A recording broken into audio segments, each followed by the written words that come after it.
किस तरह की व्यवस्था मिली, परीक्षाएं शुरू हो रही हैं? आज जैसे कि हरियाणा विद्यालय शिक्षा बोर्ड द्वारा संचालित सेकेंडरी सीनियर सेकेंडरी की परीक्षाएं सत्र 2025-26 की 25 फरवरी 2026 से आरंभ हुई हैं। आज पहले दिन सीनियर सेकेंडरी क्लासेस का इंग्लिश का परीक्षा केंद्र इस टाइम यहाँ गवर्नमेंट सीनियर सेकेंडरी स्कूल जो girls senior secondary school Bhiwani है, मैंने अभी अंदर व्यवस्था देखी है। बड़ी सुचारू रूप से परीक्षा चल रही है, किसी प्रकार की कोई अंदर डिस्टर्बेंस नहीं है। बाहर भी पूरी तरह से लॉ एंड ऑर्डर मेंटेन्ड है। डिस्ट्रिक्ट एडमिनिस्ट्रेशन का मैं इस मामले में विशेष आभार व्यक्त करना चाहूँगा। जिस प्रकार से बाहर पुलिस व्यवस्था और डिस्ट्रिक्ट एडमिनिस्ट्रेशन ने धारा 163 लगाकर जो कानून व्यवस्था को कंट्रोल किया है, ये वास्तव में बड़ी प्रशंसनीय है। जो स्कूल के प्राचार्य महोदय हैं, अंदर का इनका भी जो व्यवस्था है बहुत ही सुचारू रूप से है। सभी परीक्षार्थी बड़ी शांतिपूर्वक परीक्षा दे रहे हैं और मैं आपके माध्यम से पूरे प्रांत में यही एक अनुरोध करना चाहूँगा कि सभी इस परीक्षा को एक सामूहिक कर्तव्य समझकर, सामूहिक जिम्मेवारी समझकर बड़ी निष्ठा के साथ शुचिता और पवित्रता बनाए रखते हुए संपन्न करवाएं, जो कि 1 अप्रैल 2026 तक ये चलेंगी।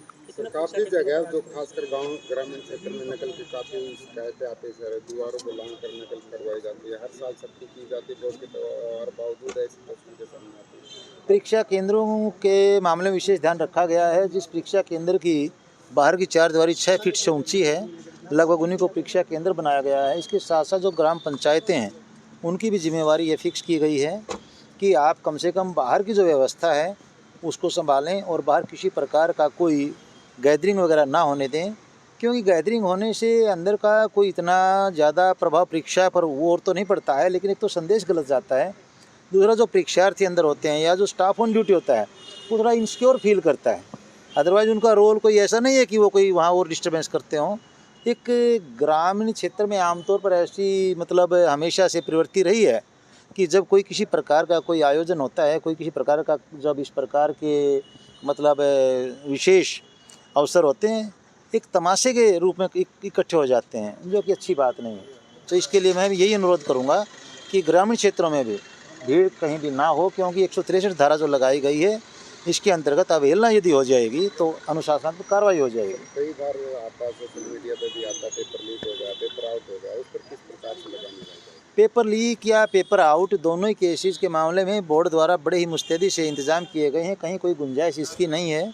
इसके बावजूद अल्फा न्यूमेरिक कोड के द्वारा हम क्वेश्चन पेपर को बाकायदा ट्रैक करते हैं, कोई भी क्वेश्चन पेपर लीक होने की गुंजाइश इसमें नहीं है।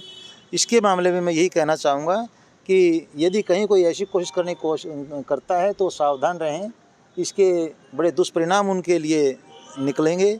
तो जहाँ तक हो सके परीक्षा को परीक्षा की तरह होने दें। मुख्यमंत्री से जो आपकी मीटिंग हुई है, मुख्यमंत्री ने किस प्रकार के दिशा निर्देश जारी किए हैं, क्या कुछ? माननीय मुख्यमंत्री महोदय ने आज सुबह सभी जिलाधीश और पुलिस सुपरिटेंडेंट्स को सभी को निर्देश दिए हैं कि जीरो टॉलरेंस की पॉलिसी हमें फॉलो करनी है।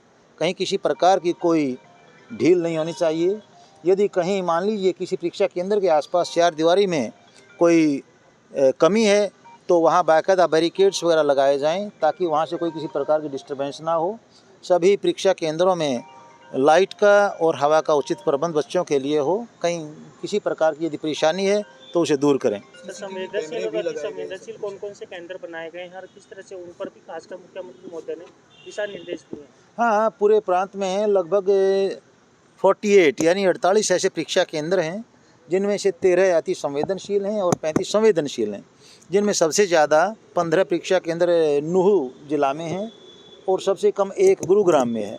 वहाँ भी जो संबंधित अधिकारी हैं जिला स्तर पर और जो एसडीएम महोदय वहाँ खंड और उपमंडल स्तर पर जो हैं, उन्होंने बाकायदा ड्यूटी मजिस्ट्रेट की नियुक्ति वहाँ की है, जिसमें तहसीलदार और बीडीओ स्तर के अधिकारी ड्यूटी मजिस्ट्रेट के तौर पर वहाँ बाकायदा निगरानी रखे हुए हैं और कहीं किसी प्रकार की कोई ढील की गुंजाइश इसमें नहीं दी गई है। सर, कोई पेपर लीक होता है, स्टाफ की इन्वॉल्वमेंट उसमें मिलती है, तो किस प्रकार की सख्ती की जाएगी और किस प्रकार की चेतावनी पहले उनको? मैंने जैसे पहले भी आपको बताया, माननीय मुख्यमंत्री महोदय ने आज जिस तरह से सख्त निर्देश दिए हैं, यदि मान लीजिए कोई कर्मचारी या अधिकारी इस प्रकार की गतिविधि में लिप्त मिलता है तो बड़ी सख्त कार्रवाई होगी।